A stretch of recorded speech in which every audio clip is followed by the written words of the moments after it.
elle peut avoir confiance Mhm. en venir te voir toi pour résoudre ses problèmes. Donc quand je dis copywriting, marketing, c'est vraiment la manière de s'adresser à la personne pour qu'elle prenne confiance et qu'elle se dise ok, il a l'air d'avoir la solution à mes douleurs, à ma problématique. Je lui fais confiance, il correspond au thérapeute que j'ai envie de voir, je vais le voir. Qu'est-ce que je peux mettre en lien avec cette structure qui a une douleur et qui pourrait expliquer cette douleur? Donc on va faire des chaînes, on va faire des liens en testant les articulations, en testant les muscles, en testant les organes, pour se dire il y a de la tension ici, ça peut tracter ça, là il manque de la mobilité parce que ça peut venir d'un déséquilibre un petit peu plus bas, etc., etc. Parce que créer du contenu pour créer du contenu, bon, tout le monde s'en branle. Ce qui est intéressant, c'est créer du contenu que les gens ont envie d'entendre et puis qui les aide potentiellement soit à résoudre un problème, soit à atteindre certains objectifs.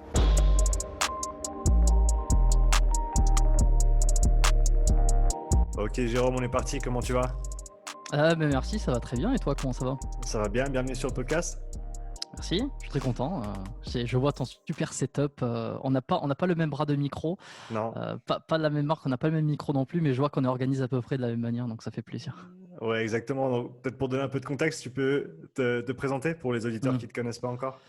Alors, je m'appelle Jérôme Cazerolle, je suis ostéopathe à Montréal, au Canada, français, expatrié depuis un petit peu plus de 3 ans maintenant.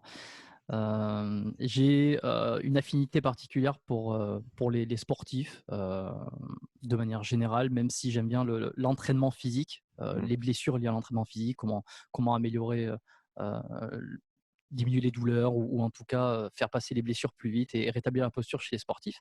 Mhm. Et aussi, j'ai le podcast Biomécanique que j'anime depuis une cinquantaine d'épisodes, là, je n'ai pas compté, Mhm. où je reviens, je suis avec justement des sportifs, des athlètes, des spécialistes, où on parle d'entraînement, on parle de blessures, de tout ce qui tourne autour de la santé, voilà, avec certaines personnalités, certains euh, acteurs du secteur du fitness, tout ça, donc que j'adore en fait. Tout est lié au final. Ouais, ouais, c'est ça. On est un petit peu dans la même démarche, toi et moi, dans la façon dont je pense, on voit les choses et on fait les choses. Je vais revenir sur ton podcast plus tard, mais pour commencer, est-ce que tu peux, comment est-ce que tu as commencé toi dans l'ostéopathie? Pourquoi l'ostéopathie? Pourquoi l'ostéopathie? C'est une question qu'on me pose régulièrement. Euh, Au départ, moi, mon grand rêve, à la base, quand je suis sorti des études du lycée, des études classiques, c'était la chirurgie. Je ne sais pas pourquoi, j'avais un attrait pour ça, je voulais être chirurgien. Pas forcément une spécialité dans la chirurgie, mais en tout cas, ça me plaisait beaucoup. Donc, j'ai entamé des études de médecine. Pour tous ceux qui savent, donc j'ai passé le concours PACES, c'était donc maintenant il y a quelques années. Mhm. J'ai pas eu le concours, j'ai doublé une deuxième fois.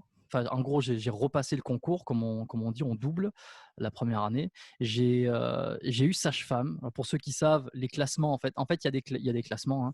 Mhm. Les premiers peuvent choisir médecine. Ensuite, juste derrière, je sais plus combien, une poignée supplémentaire peuvent choisir dentaire, et les autres peuvent choisir sage-femme. Mais après, tu as tout le reste Mhm. qui en fait n'a pas le concours et n'a pas de choix. Ok. Donc moi j'avais eu sage-femme et à ce moment-là, moi je voulais pas être sage-femme, j'aurais préféré à la limite choisir dentaire. Et puis j'ai eu l'occasion de faire une troisième année parce qu'en fait l'année où j'ai fait mes études, il y a eu des bouleversements dans les programmes, et ce qui fait que les doublants, ceux qui redoublaient, n'avaient pas eu tous les avantages qu'ils auraient dû avoir en étant doublants, c'est-à-dire avoir exactement le même programme, avoir cet avantage du fait d'avoir doublé l'année. Donc j'avais fait ma demande de 3. Je la fais longue hein, pour Vas-y, ceux vas-y, qui, on a le temps. comme ça les gens ils sauront exactement. Euh, J'avais fait une demande pour tripler parce que cette année-là, ils avaient augmenté les quotas des triplements du fait Mhm. qu'on n'avait pas eu l'avantage des doublants. Et pendant l'été, euh, où j'avais fait cette demande de triplement. En même temps, je m'étais dit, bon, il faut quand même que je puisse me retourner si jamais je n'ai pas ma demande de triplement, ou qu'est-ce que je pourrais faire. Et en fait, c'est là où l'ostéopathie m'était revenue, parce que pendant mon lycée, j'avais découvert cette profession via un film, via je sais plus quoi, des magazines. Enfin, j'avais regardé un petit peu ce qu'ils faisaient, et puis j'avais trouvé ça intéressant, mais j'avais mis un petit peu de côté en me disant, je veux être chirurgien, donc il faut que j'aille faire médecine. Et cette idée, elle est revenue à ce moment-là, pendant cet été-là. J'ai passé mon concours pour entrer dans une école d'ostéopathie donc à Bordeaux. La médecine que j'ai fait, c'était à Bordeaux aussi. Mhm. Et Et j'ai eu les deux en fait. J'ai eu la bonne réponse de la faculté de médecine, la bonne réponse de l'école d'ostéopathie. C'est genre, et j'avais plus qu'à choisir. Et donc j'ai Ouais. passé un petit peu l'été après à me dire bon, qu'est-ce que je fais? Est-ce que je pars en médecine? Est-ce que je pars en ostéo? J'ai étudié un petit peu les deux tableaux.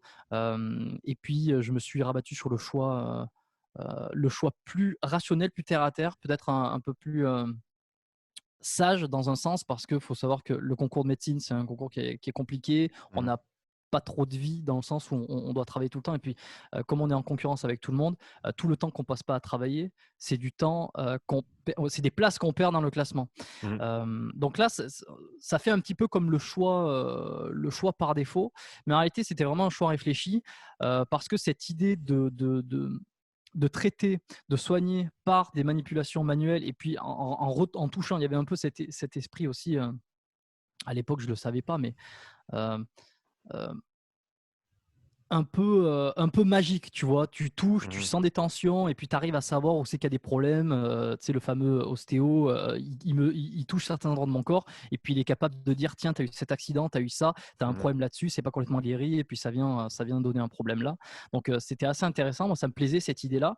Et puis j'avais étudié un petit peu le truc, j'avais vu comment ça fonctionnait, qu'on travaillait sur la posture, que l'origine d'un problème, là où parfois la médecine occidentale laisse un petit peu de côté la vraie origine pour s'occuper du symptôme. Mhm.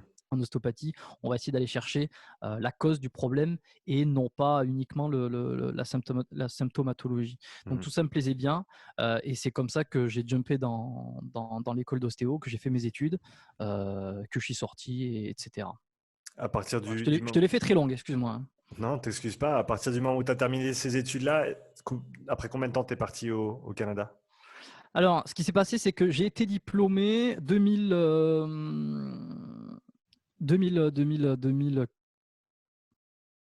J'ai un trou, je suis désolé. 2000, je sais plus si c'était 2013 ou 2015. Ok. En tout cas, j'ai été diplômé, j'ai fini mes 5 ans. J'étais bon pour rentrer sur le marché du travail, en tout cas de me lancer à mon propre compte en libéral, parce que c'est comme Mhm. ça que ça se passe pour les ostéos. Euh, Disons que pendant mes 2 dernières années d'études, je me doutais que j'allais pas nécessairement rester en France, que j'avais envie d'évasion un petit peu, d'aller voir ailleurs, d'aller découvrir autre chose, cette envie voilà, de gagner de l'expérience dans un autre pays. Mhm. Mais néanmoins, quand j'étais diplômé, il a fallu que je commence à travailler, ne serait-ce que pour me faire la main, ne serait-ce que pour commencer à faire entrer de l'argent, pour mettre en pratique tout ce que j'avais appris, et puis pour se lancer, quoi. Tu vas pas te dire bon, où c'est que je vais me barrer et puis rester pendant un an à rien faire. Donc j'ai eu une occasion de m'installer en France, dans ma région natale, de louer donc un bureau professionnel, de m'installer, et j'ai fait à peu près 1 an et demi, 2 ans, peut-être 1 an et demi de consultation en France. Et pendant cette période-là, quelques mois après mon installation, j'ai vite fait ma demande de PVT pour repartir au Canada. Mais si tu veux, c'est un tirage au sort. Donc en fait, tu t'inscris, tu rentres dans les bassins Mhm. de sélection et puis tu attends d'être tiré au sort pour ensuite faire ta vraie demande. Donc en gros, c'est bon, je suis installé, je sais que je resterai pas en France. Je fais ma demande pour partir, mais je sais pas ce que ça va donner. Je la Ouais. fais et on verra. Et puis j'étais avec mes parents, pour l'anecdote, j'étais avec mes parents et des amis à Dubaï en décembre. Ça devait être le 25, le 26 décembre, quelque chose comme ça, sur la plage. On était sur la plage, il faisait 25 degrés, c'était incroyable. Et en fait, juste avant d'aller les rejoindre sur la plage, je reçois un email où je vois le gouvernement du Canada qui m'envoie un mail en me disant vous avez été tiré au sort pour Mhm. présenter une demande. Et à ce moment-là, ben, je savais que je venais de mettre le pied dans l'étrier Mhm. pour partir à l'étranger. Et voilà comment ça s'est passé. Et ensuite, j'ai fait ma demande. Et puis, les choses viennent, j'en avais déjà parlé sur un podcast, mais les choses viennent assez naturellement, petit à petit. Il n'y a pas eu de moment où tout change, en fait. C'est une action, une demande, puis un tirage au sort, puis tu fais ta demande, et puis tu commences à préparer, etc. etc. Et puis tu te retrouves ici 1 an après, quoi. Est-ce qu'il y a eu des différences significatives entre la façon dont les ostéopathes sont peut-être perçus et opèrent en France et la façon dont ça se passe au Canada? Est-ce que tu as eu des ajustements à faire quand tu es arrivé là-bas? Alors, j'ai pas eu d'ajustement à faire parce que déjà, ce qui se dit et ce qui est plus ou moins prouvé, tout le monde est assez d'accord par rapport à ça, c'est que les écoles françaises sont très qualitatives. Mhm. En tout cas, ont une excellente réputation. Les ostéos français ont une très bonne réputation ici au Québec, en Mhm. tout cas à Montréal où je vis, mais d'une manière générale au Québec. Sachant qu'à Montréal, il n'y a que 2 écoles.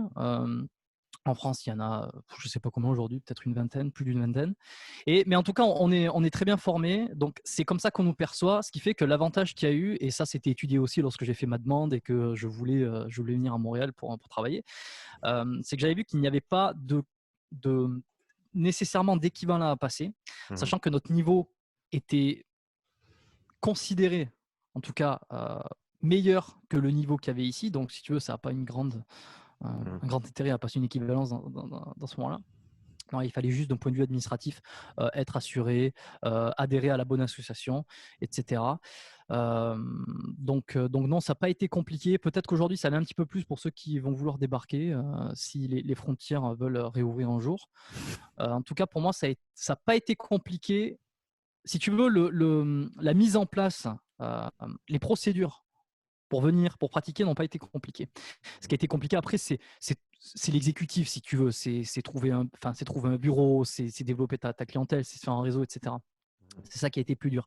Mais en termes d'administratif, honnêtement, non. Et puis j'y suis allé, je savais ce que je voulais. Dans les 2 premières semaines, c'était mon objectif, quoi. J'étais pas là pour traîner autour de la ville et quoi que ce Ouais. soit. C'était bon, je suis là, je fais tout ce qu'il faut pour travailler. Un truc que je peux rajouter aussi, c'est que la mentalité ou la façon de travailler des ostéos est différente d'ici par rapport en France. Pour caricaturer un petit peu, en France, on est beaucoup plus structurel, encore que ça tend à évoluer, hein, évidemment. Il y a Mhm. des ostéos qui sont de plus en plus doux, les techniques sont de plus en plus variées et les approches différentes. Mais grosso modo, en France, on est un petit peu plus structurel, c'est-à-dire qu'on fait craquer, on y va, on manipule. Tu vois, on dit ici, les patients, ils aiment dire que les ostéos français, ils manipulent, Mhm. alors que ceux qui sont formés ici, ils ont une approche beaucoup plus douce, à savoir beaucoup plus énergétique, et que le cliché, on me l'a remonté pas mal de fois, c'est que beaucoup d'ostéos formés au Québec touchent très peu, Mhm. font des mini palpations, Mhm. des appuis très doux, très, très légers, ce qui correspond un petit peu moins par rapport à certains.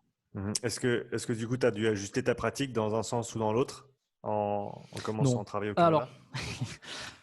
euh, quelle réponse tu veux? La tienne. Euh, Est-ce que j'ai dû ajuster ma pratique? Si c'est uniquement par rapport au marché ou par rapport à ce que les gens attendaient, pas nécessairement. Mhm. Moi, j'ai ma pratique, j'aime comment je fais, j'ai pas envie de la changer parce que il y aurait, parce que les gens ils voudraient que je fasse différemment. Surtout que les ostéos français, par leur approche et par leur façon de faire, sont appréciés. Donc, Mhm. j'ai aucune raison, si tu veux, de changer ma manière de faire. Après, il faut faire quand même attention parce qu'il y a quelques petits couacs légal avec les chiros, avec, tu sais, tout le monde Ok. essaie de garder sa mainmise un petit peu sur sa pratique. Ouais, ouais. Euh, les techniques dites haute vélocité, basse amplitude, donc qui font craquer. Mhm. Par exemple, je prends les cervicales. Bon, les cervicales, c'est un mauvais exemple encore, mais l'épaule, le dos, quoi que ce soit. Et puis, je vais appliquer une impulsion Mhm. rapide. Et puis, il va y avoir ça va faire craquer, en fait. Le fameux, l'ostéo qui débloque et qui fait craquer. Ça, ces techniques haute vélocité sont réservées aux chiro, visiblement ici. Ok. Alors, faut pas prendre tout ce que je dis au mot, parce que moi, d'un point de vue juridique et légal, je suis pas du tout bon. Non, mais je reste dans les trucs. Quand je dis que je suis pas du tout bon, c'est que je suis pas le meilleur pour donner des conseils et pour dire exactement ce qu'il en est. Moi, Ouais. je respecte ce qu'il faut respecter au mieux que je peux. Euh, mais mais je vais pas pouvoir dire exactement qui n'a pas absolument pas le droit, parce que tout ça est compliqué. Tu vois, il y a des mots qu'on Mhm. n'a pas le droit d'utiliser parce qu'ils sont réservés aux médecins. Il y a certains termes. Traitement, je crois que le mot traitement euh, est uniquement utilisé par les médecins. Tu vois. Mais Ouais, ouais. encore, je suis même pas sûr, parce que moi, c'est des questionnements qui me passent ici là, parce que j'en ai rien à cirer. Et c'est plus des conflits d'intérêts sur qui c'est qui garde les mots ou quoi que ce soit. En fait, bon, moi je m'en fous, tant que le patient il va mieux, la personne qui aime voir, elle est soulagée ou elle y trouve du bénéfice. Mhm. C'est ce qui me va. Bon, si je reste dans les clous, c'est mieux, mais t'as compris quoi. Donc, je me suis pas tant, j'ai pas changé ma pratique, je me suis un petit peu adapté, Mhm. j'ai vu ce qui se faisait et je respecte la loi. Mais sinon, ma pratique n'a pas changé. Elle a juste évolué au fur et à mesure. Mais ça, je pense, comme tout thérapeute. Quelle était ton approche pour trouver des clients en arrivant dans un nouveau pays? Je pense que tu avais personne qui savait même que tu étais là-bas. Ouais, ouais. Comment est-ce que tu as procédé à ce moment-là? Et c'est marrant parce qu'on me demande souvent quand je suis arrivé, est-ce que tu connaissais quelqu'un? Et en fait, vraiment, la vraie vérité, c'est que je connaissais personne. J'avais pas Mhm. d'amis, j'avais pas de famille. Pour être totalement honnête, j'avais 2 anciens camarades de promotion qui étaient ici, que j'avais un petit peu contactés avant de venir. J'avais essayé de leur demander quelques informations parce qu'ils étaient ostéos aussi. Mais il s'est trouvé que je les ai jamais vus en arrivant ici, que j'ai jamais eu vraiment de contact avec eux parce que la vie fait que tu es occupé, puis à un moment donné, tu oublies, et puis j'étais pas si proche en fait. Donc quand Mhm. je suis arrivé, je connaissais vraiment personne. Mais vraiment. Donc il a fallu recommencer de tout à zéro et puis tout faire. Honnêtement, pour développer ma pratique ici, j'ai tout testé. J'ai vraiment tout fait.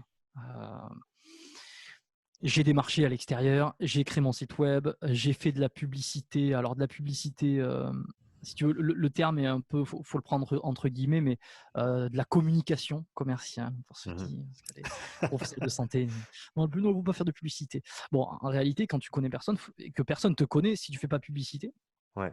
il se passera rien. Mhm. Les gens vont Mhm. pas venir te voir par le Saint-Esprit. Donc Mhm. les annuaires, j'ai tout fait. Hein. J'ai été sur Google, j'ai bossé mon SEO pour apparaître sur les premières pages de Google. J'ai fait de la communication sur Facebook. J'ai même utilisé les promotions sur Facebook c'est ça qui m'a fait starter dès le début en fait. Mhm. C'est ce qui m'a fait avoir les premiers patients grâce à Facebook et à l'écriture d'articles, la publicité, mais la bonne publicité où j'essayais d'apporter un maximum de valeur par rapport à des gens que je pensais pouvoir aider. Et c'est ce qui m'a amené mes premiers clients, patients. Et je précise ici on dit client.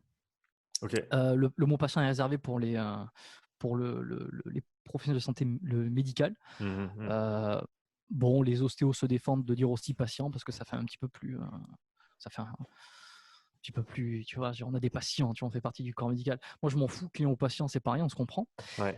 Euh, donc ça, j'ai été dans des clubs de sport, je suis entré en contact avec des collègues, j'ai essayé de réseauter avec d'autres professions qui étaient autour. Mhm. Euh, ouais, non, j'ai fait beaucoup de choses, quoi. Si tu devais le refaire aujourd'hui, Hmm. tu mettrais quoi en avant? Qu'est-ce que tu ferais en priorité? Ça, c'est intéressant comme question parce que je pense que je ferais la même chose. Là où je me suis planté, c'est la manière avec qui j'ai voulu communiquer au départ. Je pense que j'aurais été directement plus vers les sportifs Mhm. assez rapidement parce que je comprends leur truc, parce que je suis moi-même, j'aime m'entraîner, j'aime cette mentalité. Euh, je me reconnais là-dedans. Je connais les blessures. C'est là où j'ai l'impression d'avoir le plus de valeur à apporter. Mhm. Donc, je commencerai peut-être par communiquer directement avec mon client type. Alors, on est dans le marketing là, tu vois, c'est toujours, faut toujours faire attention quand on dit ça, entre marketing et profession de santé. Mhm. Mais la réalité, elle est là, c'est que si tu fais pas minimum de marketing, si tu rentres pas dans la tête des personnes, que tu connais pas leurs problématiques et que tu leur expliques pas exactement comment tu peux les résoudre, en Mhm. tout cas les aider à les résoudre au maximum, Mhm. il t'arrivera rien, tu vois. Donc le marketing, tu es obligé d'y passer. Parce que c'est de la communication, c'est savoir parler aux gens. Donc, je pense que j'irai plus vite là-dedans. Mhm. Il y a des, j'ai pas préparé le truc, donc si tu veux, si j'avais su la question, j'aurais peut-être préparé le truc une heure avant ou un jour avant pour vraiment te donner une réponse détaillée. Si ceux qui sont intéressés, qui écoutent le podcast, s'il y a des thérapeutes qui n'hésitent pas à me contacter, on pourra en discuter. Mais il y a certaines choses que j'aurais pas fait parce que ça aurait été une perte de temps. Mhm. Et d'autres où j'aurais été un petit peu plus rapide. Euh, T'en as qui te viennent à l'esprit quand tu dis perte de temps? Perte de temps, j'ai passé beaucoup de temps à écrire des articles sur le site web. Alors ça m'a servi, mais pas tous. À l'époque, j'avais créé un groupe Facebook aussi. Mhm. Ça, j'aurais évité parce que j'ai passé beaucoup de temps à créer un groupe Facebook. C'était pas dans le milieu du sport, c'était plus dans le milieu des troubles inflammatoires articulaires. Mhm. J'ai passé beaucoup de temps à créer ce groupe Facebook, à l'alimenter.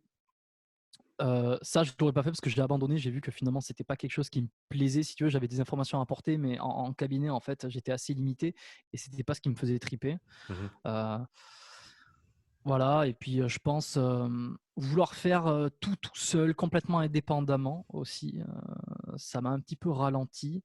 À partir du moment où j'ai commencé à intégrer une équipe et à interagir avec d'autres, avec des collègues qui sont à la fois des ostéos ou des massos, Mhm. et développer un réseau.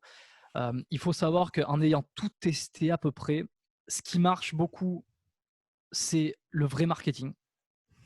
Qu'est-ce que tu veux Non, dire mais par ça? le vrai copywriting, c'est-à-dire être capable d'écrire de manière persuasive à la personne et lui montrer qu'en fait, elle, elle peut avoir confiance Mhm. en venir te voir toi pour résoudre ses problèmes. Donc quand je dis copywriting, marketing, c'est vraiment la manière de s'adresser à la personne pour qu'elle prenne confiance et qu'elle se dise, OK, il a l'air d'avoir la solution à mes douleurs, à ma problématique. Je lui fais confiance, il correspond au thérapeute que j'ai envie de voir, je vais le voir. Donc ça, c'est vraiment la communication. Euh, et un autre truc pour avoir donc testé énormément de choses, le bouche à oreille.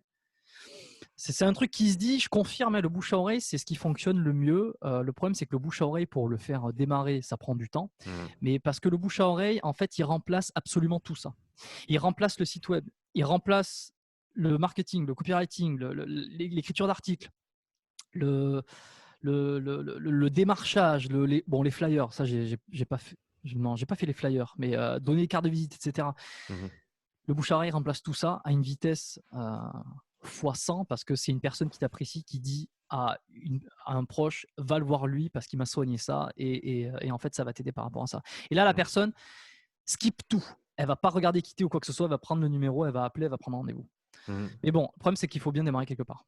C'est ce que tu utilises. Est-ce que c'est ce que tu utilises principalement aujourd'hui, le bouche à oreille? Ouais, ouais. Franchement, j'écris plus d'articles. Mon site web, il est pas trop mal placé. Certains des articles qui sont disponibles sur Google continuent à m'apporter des gens qui lisent les articles et puis qui prennent rendez-vous à la suite de ça. Mhm. Mais ouais, je tourne sur du bouche à oreille. Sur du bouche à oreille et de la visibilité en clinique en fait. Mhm. Je, je veux partir ensuite sur les sportifs et l'ostéopathie. Donc, tu as mentionné d'autres professions, je ne sais pas si on peut les appeler adjacentes à la tienne avant, que ce soit des chiro ou autres. Ouais. Pourquoi un sportif avec un souci viendrait voir un ostéo plutôt qu'une de ces autres professions que tu as mentionnées avant? Bon, déjà, il fait ce qu'il veut. Yes. C'est difficile de répondre à cette question et on me l'a déjà posé plusieurs fois. Et pourquoi c'est difficile? Parce que chaque ostéo travaille différemment. Mhm. Chaque chiro, j'imagine, travaille différemment aussi. Bon, je ne connais pas la profession. Chaque kiné travaille différemment. Ça, j'en ai eu un petit peu la confirmation grâce à un des podcasts que j'avais enregistré avec un collègue kiné. Mhm. Euh, Chaque masso, enfin bref, chaque profession a ses particularités, a son approche, en tout cas a ses grandes règles communes, mais chacun travaille différemment. Et comme je le disais tout à l'heure, il y a des ostéos qui touchent à peine, qui font de l'énergétique, et puis c'est limite qui te donnent de l'ayahuasca, et Mhm. puis d'autres qui vont te faire craquer dans tous les sens en te disant que le crâne ne bouge pas. Je suis ni d'accord avec l'un, ni d'accord avec l'autre, et j'ai des préférences évidemment, je pense que les gens ils l'auront compris,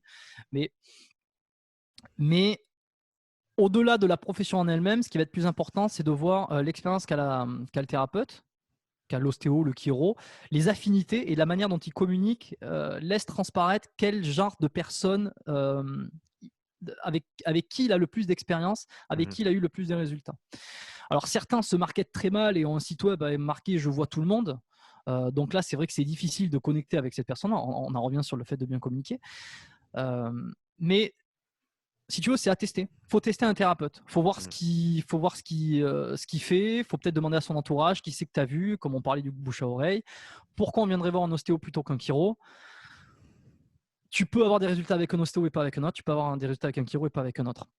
Après, si tu veux savoir quelle est la différence entre les deux, en tout cas, qu'est-ce que va faire spécifiquement un ostéo, si je te donne la définition à la con, enfin à la con, c'est une thérapie manuelle où en fait notre objectif ça va être d'essayer de réaligner le corps et de rétablir la fonction du corps, des organes, pour que le corps humain en tout cas puisse être en harmonie Mhm. et, pouvoir se débarrasser de ses douleurs. Bon, c'est une définition à la con qui veut tout et rien dire. On est obligé de la sortir parce que c'est un peu c'est le politiquement correct le truc. Bon, en gros, l'ostéo va regarder ton corps. Tu viens le voir par rapport à une douleur.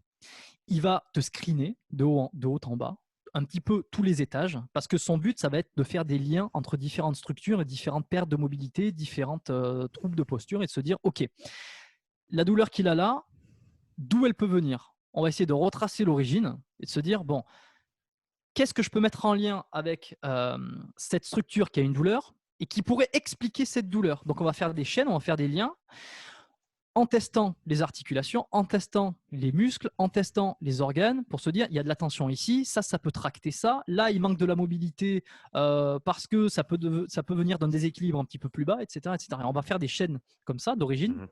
Notre but, ça va être de restaurer de la mobilité, remettre les structures dans un bon fonctionnement pour qu'elles puissent se débarrasser de l'or, pour qu'elles puissent revenir dans un état d'harmonie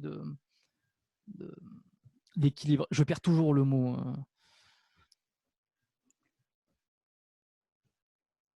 Le mot en français? Ouais, de l'équilibre. Homéostasie? Non? Homéostasie, exactement, Ouais, ok. merci. C'est ça, voilà, pour que le corps puisse se remettre dans un état d'homéostasie. Mhm. Mhm. Voilà en gros ce que fait l'ostéo. Le chiro, ben, je ne vais pas parler à sa place, j'en sais rien, mais pourquoi on devrait voir l'un plus que l'autre? Voilà, comme je t'ai dit, c'est très personnel. Donc toi, tu prends un athlète en charge, disons un sportif. Quelle est ton approche en termes de lui poser des questions sur son passé, sur ses activités, sur Hmm. ses soucis actuels? Quelle démarche tu suis? Plus ça va, plus ma démarche elle devient un peu plus souple et un petit peu plus intuitive, on va dire. Parce que quand on sort des études, on a tout un questionnaire qu'il faut mettre en place, avec avoir toutes les caractéristiques de la douleur, avec certaines questions. Moi, je me rappelle, il faut demander où il a mal, pourquoi il a mal, depuis quand il a mal, comment ça fait mal, quand ça fait mal, etc. etc. Ça, c'est des questions que je pose, mais beaucoup moins, on va dire, robotiques que ce qu'on nous a appris. Mhm. Mais l'objectif, c'est ça, je le dis très souvent, on ne peut pas comprendre, on ne peut pas soigner une douleur, traiter une douleur ou améliorer une posture si on ne comprend pas qu'est-ce qui fait mal et pourquoi ça fait mal. Et moi, c'est ça que je cherche à faire avant de commencer. C'est OK, t'as mal où, quand, pourquoi? Et puis, est-ce qu'on peut mettre ça en lien avec quelque chose qui s'est passé dans les derniers jours? Est-ce qu'on peut mettre ça en lien avec des antécédents que tu as eus, que Mhm. ça soit des antécédents traumatiques type fracture, entorse? Est-ce que ça a laissé une empreinte? Est-ce que ça a laissé une raideur articulaire qui fait que ça finit par se répercuter? Euh, Est-ce que tu as eu une opération? Est-ce que tu as eu une blessure?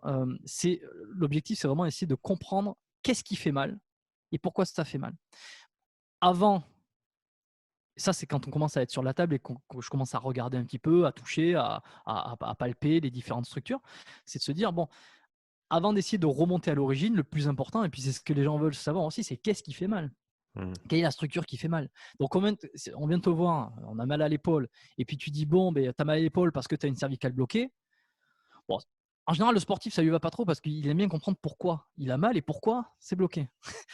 Donc, ce qui est intéressant, c'est de voir, OK, tu as mal à l'épaule, quelle structure te fait mal? Est-ce que c'est un muscle en particulier? Est-ce que c'est une articulaire? Est-ce que c'est un ligament qui est en souffrance?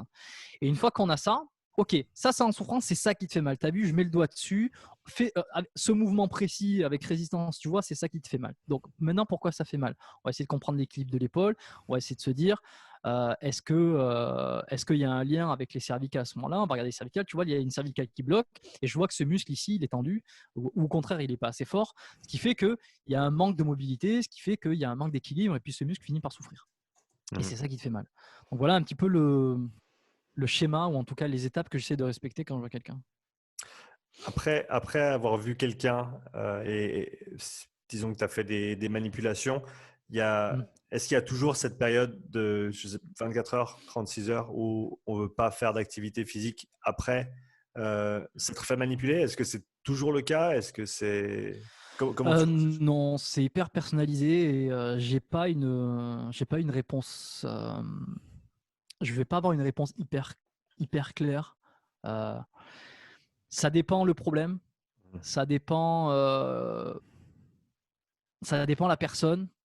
Il faut la remettre dans son contexte aussi. Si c'est un sportif qui a l'habitude d'entraîner tous les jours et puis qui a une grosse, c'est important pour lui parce qu'il a une compète à préparer ou parce que c'est sa vie ou parce que ça fait partie de son équilibre psychique, physique. Tu vas pas donner les mêmes conseils que par rapport à quelqu'un qui fait 1 heure de sport par semaine. Mmh. Il est vrai qu'après il y a quand même des règles qui sont un peu immuables. Après une consultation en ostéopathie, en tout cas dans la journée même, Mmh. on va éviter de remettre en contrainte le corps ou l'articulation. Parce que ce qu'on va lui faire, si tu veux, quand on va traiter, quand on va travailler sur un muscle, quand on va travailler sur une articulation, quand on va rééquilibrer le corps ou une chaîne en question, derrière, le corps va intégrer ça, travailler tout seul et accepter en gros, hein, ça fait un peu chaman, mais accepter le traitement qu'on lui fait, mais tout ça est très rationnel au final. Et c'est pour ça qu'après une consultation d'ostéopathie, ou peut-être de chiro, j'en sais rien, on se sent fatigué, on peut avoir une douleur qui apparaît le lendemain à un endroit qu'on n'avait pas, ou encore avoir encore un petit peu mal à l'endroit, et puis 2-3 jours après, pof, ça disparaît. Tu vois. Donc, c'est que le corps retravaille derrière. Ce qu'on lui fait faire, il faut qu'il l'intègre, il faut qu'il prenne en compte, et puis ça lui demande des efforts, ça lui demande des ressources. Et ces ressources-là, on ne veut pas les mettre on veut pas les mettre ailleurs. On veut les garder pour la récupération, l'autorégulation du corps, quoi. Mmh. Et le risque aussi de faire une activité le même jour ou quelques heures après une consultation, c'est qu'au final, ce qu'on a fait, on l'annule, ça s'annule complètement, quoi. En faisant le sport, en faisant le truc, on se remet en tension à un endroit particulier, on se rebloque une lombaire. Je dis bloc pour que les gens comprennent, mais on a compris quoi. Cet épisode est présenté par Strength Coach Network, la meilleure plateforme d'éducation et de développement pour les coachs et les préparateurs physiques. Strength Coach Network propose plus de 200 heures de contenu vidéo éducationnel présenté par des coachs à la pointe de la performance sportive tels que Dan Pfaff, Derek Hansen, Carl Dietz et Buddy Morris. Si tu cherches à améliorer tes connaissances et tes compétences, tu trouveras tout ce qu'il y a à savoir sur le développement de la vitesse, l'agilité, la pliométrie, l'endurance, la réathlétisation, la programmation et bien plus. Strength Coach Network te permet également d'échanger avec des centaines de coachs aux 4 coins du globe, du niveau amateur jusqu'aux plus grands coachs de NFL, NBA et MLB. Tu peux poser tes questions, répondre à des conversations engageantes et obtenir de précieuses informations auprès des leaders de la performance sportive. Strength Coach Network couvre également le développement de carrière pour les coachs. Si tu as besoin d'une critique de ton CV, dois te préparer pour un entretien ou si tu cherches des conseils de réseautage professionnel, visite strengthcoachnetwork.com/upside et reçois ton premier mois d'abonnement à moitié prix. Va maintenant sur strengthcoachnetwork.com/upside pour bénéficier de cette offre exclusive. Donc, Attends, c'est pas conseillé le jour même. pour ceux qui ne comprennent pas, qu'est-ce qui se passe quand les gens disent « je me suis bloqué une vertèbre dans le dos », qu'est-ce qui se passe réellement? Pour faire simple, il m'arrive moi-même d'utiliser le terme blocage parce que c'est visuel et on peut comprendre. Il n'y a pas réellement un blocage. Ce qu'il peut y avoir, c'est une diminution de mobilité dans un paramètre. C'est-à-dire que, par exemple, quelqu'un s'est bloqué le dos, il vient te voir en consultation, je me suis bloqué le dos. En fait, c'est pas qu'il est bloqué, genre il est bloqué. Tu vois, c'est pas où la vertèbre elle est pas sortie ou elle est pas décalée. Ça aussi on entend, la vertèbre est décalée, ou elle est, je sais plus où elle est sortie. Je sais plus ce qu'on dit ou ce que j'entends, mais c'est assez drôle des fois. Non, c'est pas le cas parce que sinon on serait paralysé. Si tu veux, si on décale une vertèbre, ça s'appelle une luxation et on est sur du traumatisme. Voilà, l'ostéo il va pas pouvoir faire grand chose dessus. Non, ce qui peut arriver, c'est que la vertèbre va se mettre dans une position anatomique qui en fait lui empêche d'aller dans certains paramètres. Tu vois, elle va se mettre en rotation par exemple, en flexion et en rotation, ce qui fait que elle va être bloquée dans ce paramètre-là. Et si tu veux l'amener en extension et en rotation gauche, elle va pas vouloir y aller. Et en plus, il va y avoir des spasmes musculaires qui vont être autour de la colonne vertébrale, que ça soit en profondeur ou un petit peu plus superficiel sur certains muscles, qui vont faire que ça va être très douloureux. Et puis, dans les articulaires, dans les les articulaires de chaque vertèbre, parce qu'elles s'emboîtent l'une par rapport aux autres par des articulaires. Il peut y avoir des phénomènes inflammatoires et des tout petites zones spasmées également. Tu vois. Donc, ce qui fait que le blocage, il est surtout que j'ai perdu. Il y a une rotation qui se fait plus, avec des muscles qui maintiennent cette position-là. Donc, c'est ça le blocage, et c'est ça que les gens vont sentir comme j'arrive plus à me relever ou j'étais bloqué comme ça, je pouvais plus bouger. Tu vois, c'est ça. Et en fait, la douleur provient très souvent d'un spasme musculaire hyper douloureux. Donc, en ostéo, en tout cas en cabinet, là, ce qu'on va faire, c'est déjà relâcher le plus possible les muscles. On a de bonnes techniques par rapport à ça. Et ensuite, retravailler une fois qu'on a relâché les muscles et que déjà il y a un petit peu plus de liberté pour aller travailler la colonne, on va pouvoir aller s'occuper de la vertèbre en question pour lui redonner sa pleine mobilité. C'est pour ça que certains motifs peuvent être réglés en sortie de cabinet quand il y a des techniques précises à faire comme ça et qu'on est sur quelque chose de très structurel, précis, localisé. Des fois, ça va prendre plus de temps. J'ai perdu le fil. Mais en cabinet, voilà, donc les soucis, ouais. On va travailler le muscle et puis on va retravailler la vertèbre pour qu'elle retrouve sa pleine mobilité dans tous les plans de l'espace. C'est un des principes de l'ostéopathie aussi, c'est vérifier une mobilité en rotation, inclinaison, flexion, extension et sur toutes les articulations. Et par des techniques qui à ce moment-là peuvent être des techniques non structurelles ou des techniques structurelles. Et c'est ce qui arrive, le fameux claque où on te met dans une position, on amène la vertèbre dans son paramètre où elle a du mal à y aller et on met une petite impulsion pour neurologiquement envoyer une information pour redonner la mobilité dans le bon sens et en même temps c'est ce qui fait le bruit, c'est ce qui fait crack quoi. Mais les gens assimilent ça a craqué, ça a débloqué. En réalité, c'est un petit peu plus compliqué comme on peut le voir quoi. Et pour ceux qui pensent peut-être que ces manipulations qui font du bruit, pour parler simplement, est-ce qu'il y a un risque qui est lié à ces manipulations-là? Le risque, il est faible parce que déjà, on est quand même bien formé. Il y a beaucoup moins d'accidents sur des techniques ostéo que sur, par exemple, la prise d'anti-inflammatoire. Bon, j'ai pas les chiffres en tête, j'ai pas les études. Il y a toujours des cons pour venir te dire « on fait des études pour ce que tu dis ». J'ai pas d'études, donc me croyez pas. Il y a des risques comme tout, si tu veux, mais c'est un risque modéré. Nous, quand on manipule, on le fait selon des barrières anatomiques. On le fait même avant des barrières anatomiques. On le fait sur des barrières fonctionnelles, des barrières motrices. On le fait pas sur des barrières anatomiques. C'est-à-dire qu'on va pas t'amener la vertèbre dans un endroit où si tu lui fais une rotation, tu vas la disloquer ou tu vas déchirer un ligament. On se rend pas compte à quel point il faut aller loin en termes d'amplitude. Après, est-ce qu'il y a des accidents qui arrivent? Moi, j'en ai jamais vu. J'en ai jamais été témoin, jamais connu quelqu'un ou entendu dire d'un collègue, d'un ostéo qui est blessé quelqu'un, en tout cas qui est paralysé quelqu'un. Donc, si on est inquiet par rapport à ça, en général, les gens, ils sont pas.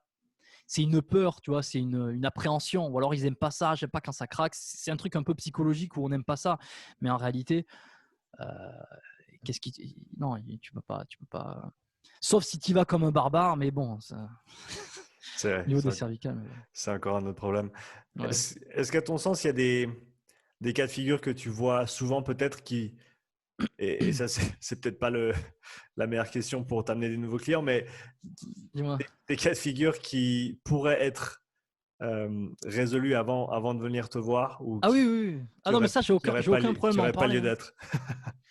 Ah oui, ça, j'ai pas de mal à en parler, hein, la prévention. Et on fait beaucoup de prévention aussi, hein, parce qu'on essaie de régler les problèmes, mais bon, il y a quand même, moi j'ai l'impression de faire beaucoup de travail de prévention. En gros, qu'est-ce qu'on peut faire avant de venir voir un ostéo si tu as une douleur, c'est ça? Ou ça, et la deuxième question serait peut-être, est-ce qu'il y a des choses est-ce qu'il y a peut-être des actions, des comportements, des mouvements qui engendreraient des soucis qui demanderaient ou qui fassent que la personne doive venir te voir, qui pourraient éviter ou faire mieux pour que ce souci ne se passe jamais en fait? Attends, est-ce que tu peux me la refaire s'il te plaît? Ouais, faut que je sois sûr de bien comprendre. J'étais pas très clair, donc je repars. Donc, est-ce que par exemple, il y a certains cas de figure que tu vois souvent qui, à ton sens, pourraient être évités si la personne était mieux éduquée sur la façon de faire un mouvement ou faire quelque chose ou de ne pas faire quelque chose? Bon, je vais répéter ce que tout le monde dit, ce que tous les coachs disent, mais l'échauffement, c'est primordial. Déjà, Mhm. si chacun s'échauffe bien, on diminue de 284,3% de chances de… Non, je déconne, ce chiffre est complètement sorti de ma tronche. Mais en tout cas, on diminue grandement le risque de blessure. Mhm. L'échauffement, hyper important. Pour le sportif, euh, l'équilibre musculaire. Mais ça, on est sur de la prévention globale, large, mais tu confirmeras parce que je pense que tu pourrais en dire beaucoup plus que moi sur ça. Mais euh, l'équilibre antéro-postérieur des muscles, l'équilibre entre les rotateurs externes et les rotateurs internes, entre les fléchisseurs, les extenseurs, Mhm. au niveau des hanches, au niveau des épaules, au niveau de la colonne, au niveau de tout. Donc ça, c'est hyper important parce que c'est ce qui fait que ta posture va être… si tu veux, si tu as un déséquilibre, à un moment donné, forcer sur un déséquilibre, euh, use une certaine partie qui finit par provoquer une douleur. Donc ça, si on remonte loin dans la prévention, ça serait ça.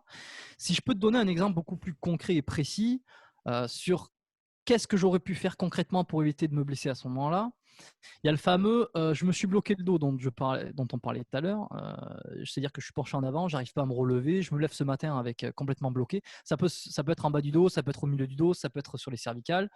Rarement sur l'épaule, on se bloque rarement une épaule parce que l'épaule est très très mobile et ça va être d'autres types de problèmes et de douleurs sur l'épaule. Mhm. Mais si on prend l'exemple du dos, c'est quelqu'un qui va… ça peut être un sportif, mais généralement, de mon expérience, c'est pas nécessairement des sportifs, mais c'est de se pencher, attraper un objet, une charge qui pèse un certain poids, et la décaler sur le côté, ou en tout cas faire une rotation du bas du dos. Alors, pour ceux qui voient la vidéo, donc ils ont un petit peu plus visuel, mais c'est vraiment faire lever l'objet, faire une rotation pour le poser à côté ou pour le décaler, Mhm. euh, fléchi, sans maintien. Ça, c'est le meilleur truc pour créer le faux mouvement et pour se Ok. faire mal. Mhm. Ou alors aller chercher un objet. Alors là, c'est quand on le prend devant, mais ça peut être aussi aller chercher un objet sur le côté. Tu vois, tu te penches pour aller attraper ton sac, tu fais le dos rond, tu es en rotation, et puis tu reviens, et puis c'est au moment où tu reviens. Oh, alors, soit il y a un bruit, il y a un clac, et puis tout d'un coup, tu veux plus bouger, et puis tu n'arrives plus à bouger parce que de suite, tu as hyper mal. Soit tu n'as pas forcément de clac, mais tu sens que il s'est passé un truc dans le dos, tu as une grosse douleur qui est arrivée, Mhm. tu n'arrives plus à bouger. Ça arrive. Ce qui arrive aussi, c'est de se faire ce type de douleur, mais sans avoir un élément déclenchant comme je viens de le décrire là. Tu fais une activité ou alors tu as l'impression de tu as passé beaucoup de temps assis sans qu'il y ait un déclenchement particulier. Et puis le lendemain, tu te sens bloqué, tu as un blocage qui est arrivé. Ça m'est arrivé il n'y a pas si longtemps, cette semaine, je crois. Quelqu'un qui a passé plus de 10 heures assis devant son télétravail là, pour travailler Mhm. et qui s'est retrouvé le lendemain avec un spasme et un blocage comme ça, un blocage de mouvement. Je ne sais pas si ça répond à la question. Je ne sais pas si c'est ce que tu voulais. Oui, oui, absolument. Et peut-être pour aller un petit peu plus loin, est-ce que tu sais déjà, parce que peut-être qu'il y a, mais qu'on on n'est pas assez au courant, mais est-ce qu'on sait pourquoi cet aspect de rotation en flexion que peut poser des soucis plus que d'autres mouvements? Ça va être difficile de te donner une réponse hyper détaillée. Hmm. Euh, je pense que le faux mouvement, c'est le mouvement que tu imprimes alors que le corps ne l'a pas intégré dans son schéma de mouvement, tu vois, à ce Mhm. moment-là. Mhm. Donc, ce qui fait, c'est qu'il peut y avoir un muscle qui, si tu veux, tu as une vertèbre qui part dans un sens et le muscle qui n'est pas prêt à se contracter pour aller dans le bon sens. Et si tu veux, il y a comme un antagonisme de mouvement, le faux mouvement, et clac, ça vient bloquer, ça met une rotation là où il faut pas, ça spasme le muscle. C'est difficile d'aller dire exactement pourquoi parce que Mhm. je pense pas avoir les connaissances jusque-là et je sais pas s'il y en a beaucoup qui savent réellement, euh, physiologiquement parlant, comment ça se passe précisément. Tu vois. Ouais, mais ce que tu dis là a du sens, je pense, une amplitude de mouvement, une position, une charge simplement qui est au-delà de celle qu'on peut absorber, qu'on peut gérer tout simplement. Ce qui est en général, je pense que c'est une façon simple de décrire une blessure, mais c'est vraiment ça, c'est quand la charge imposée ou à laquelle on soumet voilà, soit la partie du corps, soit le corps en entier, est disproportionnellement grande par rapport à la capacité du corps à absorber ou à gérer cette charge. Ouais, ça me paraît une bonne façon de le dire, ouais. Et une bonne façon de voir les choses. Ça, c'est toutes les blessures, tous les problématiques ne sont pas nécessairement cette cause-là. Tu vois, quand tu Mhm, vas te faire mhm. une tendinite à l'épaule, Ouais. il y a un phénomène de sursollicitation. Ça peut être lié, mais ça fait partie d'une des causes des douleurs, ouais, qui peuvent survenir en cabine en tout cas. Étant donné qu'on est sur un podcast, je voulais en profiter pour parler du Mm. tien, de ton Mm. podcast. Donc, comment déjà est-ce que tu as commencé cette démarche? Pourquoi est-ce que tu as commencé un podcast? J'ai commencé, je pense, parce que j'avais envie de créer du contenu à ma manière. Si tu veux, j'ai toujours été, bah, depuis que je suis arrivé ici, surtout, parce que comme j'ai dû me lancer toute seule dans le développement de mon affaire, parce que ça reste une entreprise que tu Mhm, essaies de développer, tu vois, tu mhm, as besoin de clients pour faire entrer de l'argent de manière générale, parce que tu as des frais, parce que c'est ton métier qu'il faut vivre et qu'il faut payer les factures et puis qu'il faut partir en vacances de temps en temps. Je pense que tout le monde l'aura compris. Donc ça m'a plongé un petit peu dans comment on développe une activité. Et puis tu te rends vite compte que si tu veux te développer à long terme, alors pas nécessairement l'ostéo, et puis j'y reviendrai, mais en tout cas, d'une manière générale, c'est fournir du contenu, créer du contenu, et puis à un moment donné, c'est de poser la question, parce que créer du contenu pour créer du contenu, bon, tout le monde s'en branle. Ce qui est intéressant, c'est créer du contenu que les gens ont envie d'entendre, et puis qui les aide potentiellement soit à résoudre un problème, soit à atteindre certains objectifs. Donc à ce moment-là, tu te poses la question, qu'est-ce que je peux faire, qu'est-ce qui se fait, et puis c'est à la croisée de qu'est-ce qu'il existe, qu'est-ce qui manque, où c'est que j'ai les compétences pour apporter ma plus-value, et où c'est que j'ai des affinités pour être sûr que ce que je vais produire va me plaire. mhm. Et à l'époque, moi, j'avais vu que lorsque j'ai démarré les podcasts, il n'y avait pas énormément de podcasts sur le sport. Moi, j'en écoutais beaucoup. J'adorais cette façon de communiquer parce que tu rentrais vraiment dans les détails, tu apprenais énormément de choses pendant que tu faisais une autre activité. Moi, j'écoutais beaucoup de podcasts de marketing, de business et dans d'autres domaines quand j'ai commencé à arriver ici. Et, euh, et je me suis dit, bon, ben, je me sens pas chaud pour créer une chaîne YouTube Mhm. parce que ça demande du matos, ça demande écrire des vidéos. Faire des vidéos pour faire des vidéos, bon, ça m'intéresse pas. Surtout qu'il y en a qui le font déjà très bien. Par contre, qu'est-ce que je peux faire? Bon, YouTube, trop compliqué. J'avais plein de formats dans ma tête, mais je me suis dit, ça va me prendre trop de temps. Donc, puis j'adore les podcasts. Il n'y a pas énormément de podcasts. J'ai l'impression qu'il y a un truc, donc je me lance, j'essaye de voir, et puis je vais essayer de. Mon objectif, ça va essayer de rallier un peu mon idée, ma passion de l'entraînement, Mhm. des blessures, de la santé, et puis être avec des personnes qui sont compétentes dans le domaine, essayer d'avoir des athlètes, et puis monter petit à petit. Au départ, je me suis dit, vas-y, on lance quelques épisodes, on voit ce que ça donne. J'ai commencé avec ça, avec des écouteurs comme ça pour m'enregistrer, Mhm. avec Skype. J'ai contacté quelques personnes, les premiers que j'ai eus. D'ailleurs, j'ai eu la chance d'avoir eu Rudy quasiment dès le début des épisodes, Rudy Koya, Big K Coach aussi, Mhm. des personnes qui étaient déjà un peu connues dans le secteur, plus d'autres qui étaient un peu moins connues mais que moi je connaissais. Et voilà comment c'est parti. Et puis ça m'a plu, et puis j'ai continué, et puis ça a évolué, et puis c'est devenu ce que c'est aujourd'hui. Tu te retrouves avec quel public aujourd'hui? C'est beaucoup de coachs qui t'écoutent? C'est monsieur et madame tout le monde? J'ai quelques coachs qui m'écoutent. Il y a encore pas si longtemps, j'avais pas une idée très précise, mais plutôt vague de l'audience que j'avais. Plus ça va, plus j'ai l'impression que j'arrive à situer qui c'est qui m'écoute, notamment grâce au compte Instagram que j'ai. Puis j'ai pas Mhm. mal de retours des gens qui me font des feedbacks sur le podcast, qui partagent des stories, etc. Donc je peux voir un petit peu quel genre de gens apprécient le podcast biomécanique. Euh, j'ai quelques coachs.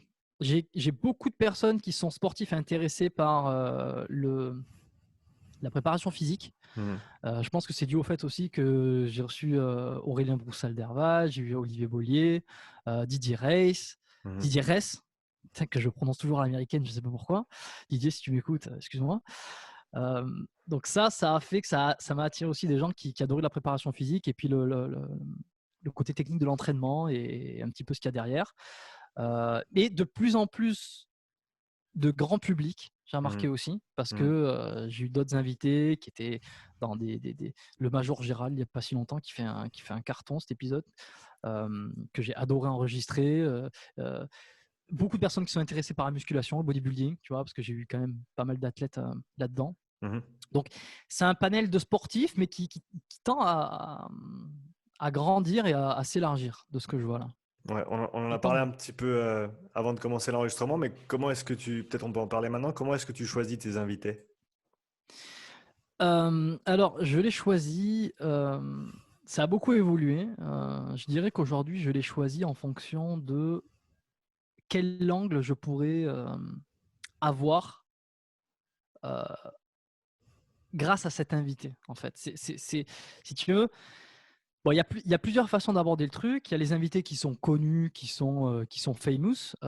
Donc, alors, s'ils sont famous, mais qu'ils n'ont pas grand abord avec le sport, le fitness et la santé, Mhm.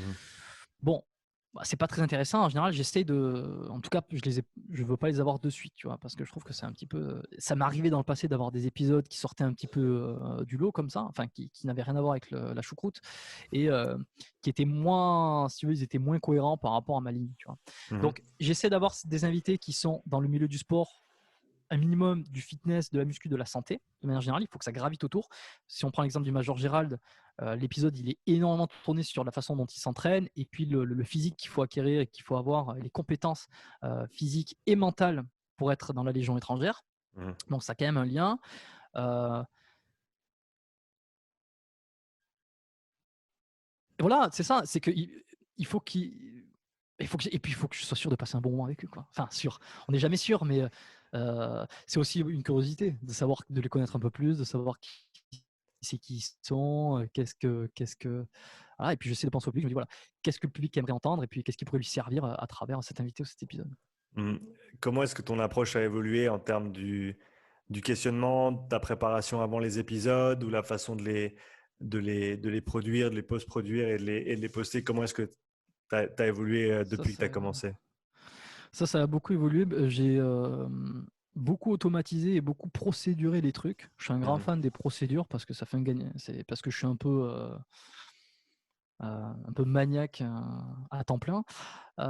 Mais en dehors de ça, c'est que ça facilite les tâches et puis ça fait gagner un temps de fou. Donc là où j'ai évolué, c'est sur mon système entre l'invitation, entre prendre contact avec un invité, commencer à échanger, prendre un rendez-vous, faire l'enregistrement, sortir les pistes audio, les mettre aux bons endroits, Mhm. les mettre le générique, etc. Et puis les programmer pour qu'elles soient prêtes à la diffusion. Donc, je pense que ce qui a le plus changé, le plus évolué dans le podcast, c'est ça. C'est vraiment avoir chaque étape qui est optimisée entre le mail de prise de contact jusqu'au moment où l'épisode va sortir, avec les notes de l'épisode, la fameuse description. Mhm. Euh, je pense que ça a évolué sur la manière dont moi je fais. Et je pense que le podcast, petit à petit, il évolue. Il est en train d'évoluer vers quelque chose de beaucoup plus euh, personnel, discussionnel. J'étais très sur interview au départ, tu vois. Enfin, pas interview, mais je me disais, bon, vas-y, je vais poser cette question, cette question, cette question, parce que j'étais très dans la technique. Tu vois, je Mhm. voulais avoir des Mhm. informations techniques euh, pour, euh, pour essayer de résoudre une problématique mon audience et me dire, Mhm. OK, qu'est-ce que je peux, qu'est-ce que je peux dire, qu'est-ce que je peux faire dire à mon invité qui va aider mon auditeur dans son problème. Je me suis un petit peu écarté de ça parce que je me suis rendu compte que les gens n'écoutent pas tant un podcast pour avoir une solution rapide, précise à un problème précis, comme ça peut être le cas sur un article de blog ou sur une vidéo qui dure 5 minutes, où les gens ils vont taper un mot-clé, ils vont vouloir vite avoir la solution à un problème technique, par exemple informatique. Mais les podcasts, on les écoute plutôt en général en toile de fond pour développer une compétence de fond, avoir l'idée, si tu veux, s'inspirer des meilleurs, avoir une inspiration et de quoi avoir des idées qui germent, et puis s'intéresser. Si tu veux, c'est plus dans le long terme que je trouve que les gens écoutent les podcasts. En tout cas, c'est comme ça que je les écoute et que j'ai l'impression que les gens les écoutent, plus que dans je veux résoudre un problème, j'arrive pas à m'entraîner, j'écoute ce podcast. Mhm. Si les gens n'arrivent pas à s'entraîner, ils vont plutôt taper sur Google ou aller regarder leur youtubeur préféré pour savoir comment gagner 10 cm de muscle en 3 minutes. Mhm. Ce qui n'est pas possible, évidemment. Euh, donc je pense que cette approche-là, elle m'a fait dire, OK, de plus en plus, mes épisodes, je vais essayer de les organiser moins en forme d'interview, mais plus en forme de discussion, et essayer d'avoir cette fameuse écoute active, de développer ça de plus en plus pour aller essayer de comprendre, aller essayer de essayer de rebondir au bon endroit, essayer de me dire, ok, je partage un moment de 1, 2 heures avec la personne et puis je vais essayer de comprendre d'où il vient, pourquoi, qu'est-ce qu'il fait et en même temps échanger, plus que de lui dire, ok, comment tu t'entraînes, comment tu fais ça, comment tu fais ça, comment tu fais ça. Après, je pense qu'il y a de la place pour tout le monde, c'est la manière dont je suis en train d'évoluer qui me plaît, Mhm. en fait. Ah, c'est super intéressant de t'entendre dire ça parce que je suis exactement dans la même démarche où j'ai commencé très structuré, j'avais toutes mes questions prêtes à l'avance. Mais ça Et rassure aussi. ah bah, au début, il faut parce que tu n'as pas tes marques. Et Mm.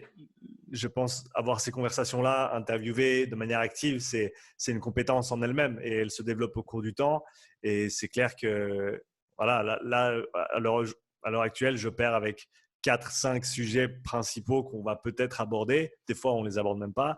Mais comme tu l'as dit toi-même, je me dirige gentiment plus vers des conversations ouvertes parce que Ouais. je pense qu'il y a, comme tu l'as très bien dit aussi, tu viens pas sur un podcast pour entendre les répétitions, les séries, les fais ci, fais ça, tel exercice. Mais tu le fais au début, tu te rends compte que c'est toujours pareil après, que c'est plus intéressant. Ouais, c'est ça. Une fois que tu as cette information-là, tu veux aller un petit peu au-delà. Tu veux peut-être connaître la personnalité du coach Mm. ou de l'intervenant et peut-être simplement voir où va la conversation. Je veux dire, pour moi, la référence en termes de podcast, ça reste Joe Rogan. Et je l'ai écouté je l'écoute encore. Ça fait très, très longtemps que je l'écoute.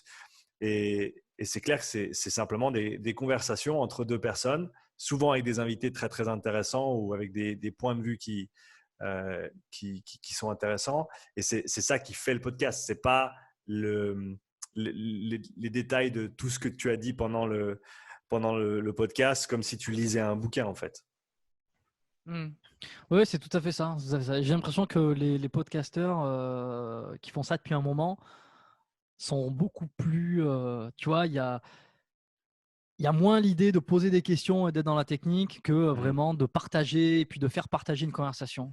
Mhm. Ouais, j'ai l'impression, donc ça rejoint ce que tu dis de 100%. À 300%, comme dirait Maître Cal. Si tu avais un conseil peut-être pour ceux qui écoutent et qui souhaitent ou qui pensent à commencer un podcast, peut-être Mm. si tu peux partager des erreurs que tu as fait Ouais, au début ou des choses comme ça. mais on m'envoie pas mal de messages pour me demander justement, pour me dire ouais, j'aimerais bien lancer mon podcast, qu'est-ce que t'en penses, qu'est-ce que je devrais faire. Ce que tu devrais faire, c'est de le faire déjà. En fait, je pense qu'il ne faut pas se poser 36 000 questions. Mhm. C'est se dire, je sors 10 épisodes, je teste 10 épisodes et puis aussi au bout de 10 épisodes, soit ça me plaît. Et puis je continue, soit ça me plaît pas et j'arrête. En fait, c'est de se dire, il n'y a pas de avant-après. Si tu veux, tu peux t'arrêter quand tu veux, tu peux Mhm. les sortir toutes les 2 semaines, tous les mois, tu fais ce que tu veux. Tu peux, tu peux ensuite augmenter la fréquence. Tu peux l'abîmer. Si tu veux, c'est pas parce que tu décides de te lancer que ça y est, c'est le monde a changé. Mhm. D'ailleurs, le monde ne changera pas parce que le monde n'écoutera pas tes épisodes parce que personne ne saura que tu en fais. Donc, c'est la réalité. Non, mais la réalité, c'est ça. Au début, personne t'écoute. En fait, c'est marrant parce que plus tu prêtes attention à ce que peuvent dire les gens, euh, plus, disons que c'est toujours quand les gens en ont le plus rien à branler, si tu veux. Mhm. Mhm. Tu te poses toujours le plus de questions sur qu'est-ce que les gens vont dire, quand en fait les gens en ont rien à cirer. Et plus ça va, et plus les gens t'écoutent, et plus tu as une visibilité, moins tu prêtes attention à ça. C'est vrai, C'est une courbe inversée. c'est Donc vrai. t'inquiète pas, quoi que tu fasses au début, personne ne le verra, tu seras invisible. Non mais c'est vrai parce que le coup de la perfection, de se dire ah mais si je sors ça je veux que ça soit nickel, mais en fait non, enfin c'est pas si grave, tu en auras 2 qui vont t'écouter, tu en auras 10, Mhm. et puis tu sais quoi, le détail que tu penses être catastrophique, ils le verront même, ils l'entendront même pas. C'est comme le mec qui se dit oh j'ai perdu un peu de muscle, j'ai perdu un pourcentage de gras. En réalité il y a que le top 1% des mecs fitness qui vont être capables de le voir, et 99% des gens ils vont être incapables de voir que t'as pris un peu de gras, perdu du muscle ou quoi que ce soit.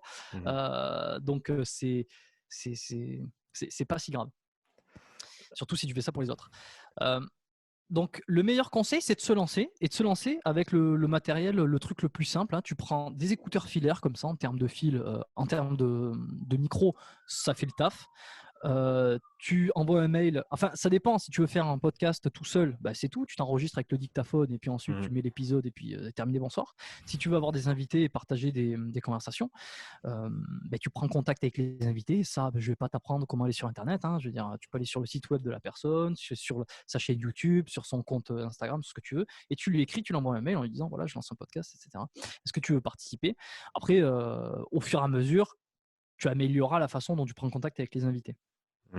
Donc ça, c'est pour la partie pratico-pratique du début quand tu veux te lancer, l'exécutif. Ensuite, d'un point de vue technique, il faut juste trouver un hébergeur de tes podcasts où tu vas mettre ton podcast. Tu vas le faire. Il va y avoir un feed RSS qui va être dispatché sur toutes les plateformes de podcast de manière automatique. Une fois que tu l'as fait, tu poses ton épisode. Quand il sort, il va sortir partout. Voilà. C'est pas compliqué de faire un podcast. Ouais, c'est vrai qu'il y a quelques temps en arrière, c'était déjà plus compliqué. Mais c'est vrai qu'aujourd'hui, comme tu as dit, dès que tu as trouvé ta plateforme d'hébergement pour le podcast, personnellement, ça me coûte, je crois, 10 francs par mois. Et il y en a même des gratuites, on peut les trouver. Et ensuite, comme tu as dit, une fois que ça prend un petit peu de temps à mettre en place pour que ce soit distribué sur toutes les grandes plateformes, que ce soit Spotify, Apple Podcasts, etc. Mais une fois que ça s'est mis en place, tu as littéralement à mettre en ligne, à uploader le fichier audio, mettre un titre, une description, une image peut-être, et après c'est go, quoi. Donc c'est vrai que de ce côté-là, c'est pas énorme comme temps. Non, et puis il y en a, ils veulent avoir. Et puis je faisais partie de ces cas-là, d'avoir tout nickel avant de démarrer, que l'image soit parfaite, que le titre il soit bon. Non, il faut que le titre il reflète ce que tu as envie de faire. Alors au-delà de tout le côté technique comme ça, je dirais ce qui est important, c'est de se dire quelle est la thématique. Parce que bon, faire un podcast, ça racontant ta vie, ça n'intéressera personne sauf si tu es Tom Cruise ou je sais pas qui. Si tu n'es pas connu, raconter ta vie n'intéresse pas grand monde. Parce que ta vie, personne ne la connaît. Donc, personne n'a envie de la connaître. C'est de se dire, quelle est la mathématique? Qu'est-ce que je peux apporter aux gens? On en revient à ce qu'on disait tout à l'heure, c'est est-ce que je peux résoudre une problématique ou est-ce que je peux aider les personnes à atteindre un objectif? Et l'objectif, ça peut être soit se développer si tu es coach sportif, ça peut être soit être mieux dans ta tête si tu es dans le dev perso, ça peut être rigoler ou passer du bon temps si tu veux faire purement du divertissement. Ça peut être, bah, tiens, j'adore le cinéma, donc je vais faire des critiques de films en podcast. Mais comment faire pour donner envie aux gens de regarder le film ou de s'intéresser au cinéma, etc., etc. On en revient toujours à qu'est-ce que les gens veulent et tu leur donnes. Et tu leur donnes selon toi tes compétences et les affinités que tu as. Donc je pense que c'est intéressant d'être à la frontière entre qu'est-ce que je peux apporter, dans quoi je suis bon et qu'est-ce qui me plaît. Mais il ne faut pas être focus sur qu'est-ce qui me plaît absolument, parce que ça, c'est hyper égoïste. C'est le monde s'en fout de ce qui vous plaît si ça ne leur plaît pas. Donc, qu'est-ce qui me plaît suffisamment pour que je continue à faire ça, que j'y prenne du plaisir et que ça soit du long terme? Parce que quand tu crées du contenu, que ce soit en podcast ou ailleurs, si tu n'as pas un minimum de plaisir ou que tu ne dégages pas une satisfaction, c'est très difficile de continuer au long terme. Et puis tout est long terme. Hein. Je veux dire, personne n'a jamais fait quoi que ce soit dans un domaine en faisant 4 épisodes. Donc il faut partir avec l'idée que tu vas faire sur du long terme, mais rien t'empêche de dire je vais tester 10 épisodes, si ça me plaît pas, j'arrête. Ou si c'est pas fait pour moi, j'arrête. Mais donc choisir une thématique, là où que tu aimes bien, là où tu as des solutions à apporter ou en tout cas une expertise à donner, ou je sais pas, moi tu parles peut-être bien, tu es un bon raconteur d'histoire, ben, c'est une skill que tu peux mettre au service du podcast. Et voilà, donc voilà, la thématique, le sujet, les grandes lignes que tu vas aborder dans ton podcast. Ça, je pense que c'est plus important, être aligné. Je veux dire, c'est prioritaire à quelle est l'image de ma couverture, quelle est l'image de mon truc, et puis dans quel hébergeur, quel truc, etc. Voilà, je pense qu'il faut démarrer par là, sans se prendre la tête. Est-ce qu'il y a d'autres podcasts, toi, qui t'inspirent ou que tu écoutes fréquemment pour simplement peut-être rester à jour ou trouver les meilleures pratiques ou simplement écouter une bonne conversation? Ouais, il y a des podcasts. Alors attends, mais je vais regarder là, si tu veux. Parce que j'en ai beaucoup. Je les écoute pas tous tout le temps, mais Et puis dans des secteurs qui ont rien à voir. Bon, ça, c'est mon habitude, mon péché mignon. Rudy, il le sait. C'est le Superphysique Podcast parce que c'est toujours 1 heure par semaine avec eux où on prend du plaisir, où c'est vraiment hyper. C'est à la fois divertissant. On apprend quelques trucs, mais si j'écoute pas ça pour apprendre des trucs, c'est plus parce que j'adore les écouter, les deux, Fabrice et Rudy. Donc, le Superphysique Podcast, je l'écoute chaque semaine. J'adore le podcast Génération Do It Yourself parce que c'est un modèle d'un grand podcasteur français. Et puis dans des domaines que j'adore, qui est la startup, la tech, l'entrepreneuriat, le do it, tu vois. Donc avec des entrepreneurs et des PDG ou des mecs qui ont construit des boîtes, qui ont des parcours fascinants, j'adore. Et puis on toujours apprendre des petits trucs. Le dernier en date que j'ai écouté, c'était sur un des co-associés de Petit Bambou, l'application de méditation, qui est passé dans Génération Do It Yourself, que j'ai adoré. Je conseille cet épisode aux gens. C'est Ludovic Dujardin, numéro 169. J'ai adoré le 171 aussi, mais bon, je ne vais pas tous les faire, hein, parce que c'est toujours très intéressant, ces réflexions de vie, des réflexions d'ambition et de développement de projet. J'adore ce podcast, hein, j'adore le deuxième podcast qui fait La Martingale. Ça parle plus de finance et d'investissement. En termes de sport, excuse-moi, hein, parce que j'en ai beaucoup là. Ils sont où J'adore Thinkerview aussi, mais qui est plus des réflexions sur la société. J'ai découvert Expansion de Eric Flagg, que je trouve ça pas mal, tu vois, récemment. La pause fitness que j'écoute régulièrement de mon collègue ou pote, Fitness Smith. J'ai pas le nom de tête. Non, mais moi non plus, ça m'énerve d'avoir des trous en direct comme ça parce que tu n'arrives pas à trouver, tu te dis putain, je trouve pas et les gens voient que je trouve pas, quoi. Donc tu rentres dans ta tête, c'est marrant. Mais la pause fitness de Fitness Smith qui est hyper intéressant pour tous ceux qui veulent des informations de qualité sur, d'actualité, d'infos un petit peu précis sur l'entraînement, le style de vie, tout ça, c'est super intéressant. Beaucoup de podcasts de marketing aussi, Marketing Mania, j'adore, évidemment. ABD Podcast, le podcast d'Aurélien Boursal-Derval. Le tien aussi, évidemment, qu'on peut recommander à tous ceux qui nous écoutent. Je pense qu'ils sont là, c'est qu'ils le connaissent de toute façon. Et surtout la santé d'Étienne Buidon, pas mal. Des fois, ça part un petit peu dans les étoiles. Mais ça permet de voir un petit peu jusqu'où ça peut aller dans les thérapies, les trucs, tu vois. Je suis pas d'accord avec tout et j'ai pas les mêmes visions que tous les invités ou la même façon de penser, mais c'est super intéressant. Si vous voulez rager un petit peu, ça fait combien de temps qu'on enregistre là? Ça fait un peu plus, 1h04.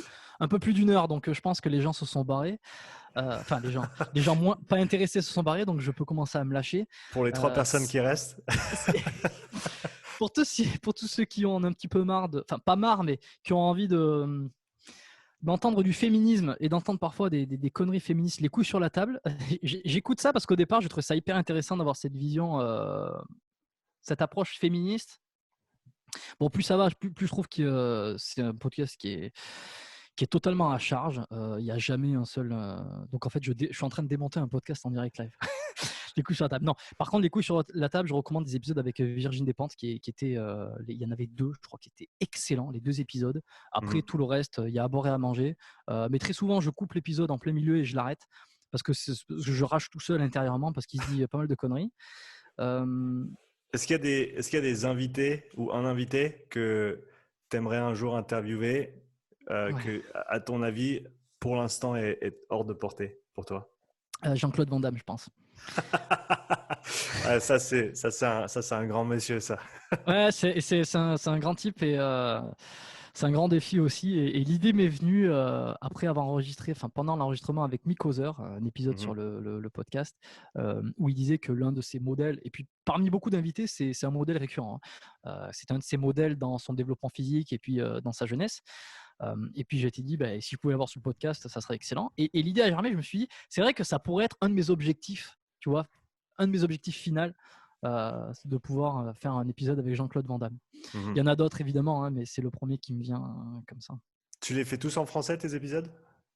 Oui, bien sûr. Je pense pas avoir un niveau suffisant faire une discussion de 2 heures fluide avec tous les mots que je peux trouver, avec tout ce qui est nickel en anglais. Et puis surtout que maintenant, je pense que c'est mort parce que j'arrive à me démerder en anglais. Mais c'est surtout que j'ai une audience maintenant qui est francophone. Donc je pense que je suis pas sûr que ça arrive pour le coup, que j'ai un anglophone sur le podcast. En tout Parce cas, que toi, je sais que tu le fais et je trouve ça fort. ouais, j'ai la chance d'avoir grandi en parlant les deux langues. Donc ça, et après, j'ai passé 7 ans au Canada, ce qui fait que tout ce que j'ai appris sur l'entraînement, je l'ai appris en anglais en fait. Donc en revenant ici en Suisse, il y a bientôt 2 ans, j'ai galéré au début, pour être très très franc, avec juste le vocabulaire en français. J'utilisais des mots qui voulaient rien dire parce que je les traduisais directement en anglais. Enfin, j'ai dû apprendre à parler en français dans le monde de l'entraînement parce que j'avais tout appris en anglais. Donc là, ça va parce que je commence à arriver à mettre un mot derrière l'autre, après l'autre en français. Mais pendant un moment, c'est vrai que je pense que même encore aujourd'hui, ça fait 2 ans qu'on est revenu en Suisse, encore aujourd'hui, j'ai plus de facilité à échanger en anglais qu'en français. Et est-ce que tu arrives parce que tu fais les deux, toi tu fais des épisodes en anglais et en français, on pourra en reparler dans l'épisode qu'on va faire sur le podcast biomécanique, parce que pour ceux qui ne savent pas, tu seras sur mon podcast aussi, donc on va creuser là-dessus parce que j'adore ça. Mais tu sais quoi, je garde la question pour quand tu viendras et puis on en discutera de comment tu arrives à gérer cette double langue sur ton podcast. Voilà, donc pour les 3 personnes qui écoutent. Non, là, il y a des milliers de personnes qui écoutent. Non, je voulais dire pour les 3 personnes qui écoutent maintenant encore sur cette fin d'épisode. Non, mais je confirme ce que je dis. Ils sont des milliers à écouter parce que c'est super intéressant. C'est juste que les millions d'autres se sont barrés. C'est pour ça que j'ai pu me lâcher un peu. Voilà, donc pour les 3000 qui restent, vous raterez pas l'épisode biomécanique que je ferai prochainement avec Jérôme. Jérôme, écoute, c'était un grand plaisir de te recevoir en tout cas sur le podcast. Est-ce que tu as un petit mot de la fin pour les quelques auditeurs qui restent? Un mot de la fin, c'est toujours difficile parce qu'il faut essayer de tout condenser, tout résumer en une seule phrase, en une seule conclusion. Non, moi je dis le truc que j'aime bien dire, c'est passer à l'action intelligemment. Ça veut dire quoi? Ça veut dire regardez ce que vous faites, analysez et puis faites différemment si ça ne marche pas. Ça, c'est pour tous ceux qui podcast, entraînement, etc. Et sinon, un truc un peu plus général, entraînez-vous quoi. Entraînez-vous, faites du sport parce que ça vous sauvera de beaucoup d'emmerdes et beaucoup de problèmes. En tout cas, un grand merci à toi d'être venu sur le podcast. Et un grand merci aussi à tous ceux qui ont écouté ou regardé cet épisode. N'oubliez pas d'aller suivre Jérôme sur Instagram. Va écouter son podcast, Biomécanique Podcast, avec des interviews avec des invités de très haut calibre dans leur domaine respectif. Donc, podcast à ne pas manquer. Pour terminer, je veux dire un petit merci à notre sponsor pour cet épisode. Toi qui écoutes, tu peux aller sur strengthcoachnetwork.com/upside pour bénéficier de 50% de rabais sur ton premier mois. À bientôt pour un nouvel épisode. Allez, ciao!